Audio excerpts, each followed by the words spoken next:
በቅርቡ አንድ የአውሮፓ ሰው አግኝቼ ይሄ በጋራ እንሁን የምትሉት ነገር ለኢትዮጵያ እኮ አይመችም፣ ኢትዮጵያ እንደ ትናንቱ ከፋፍሎ መግዛት ነው የሚሻለው። ከፋፍሎ ለመግዛት ደግሞ እንዳንተ አይነት ከማጆሪቲ አካባቢ የመጣ ሰው ይመቸዋልና ለምን መቀየር ፈለክ? አስተሳሰብህን የከፋፈልክ ያጋጨህ ብትገዛ አይሻልም ወይ አለኝ። እሱ ለገዢዎች ነው፣ እኔ እኮ ገዢ አይደለሁም አገልጋይ ነኝ አልኩት።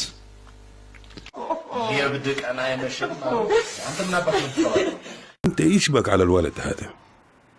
جاوبني.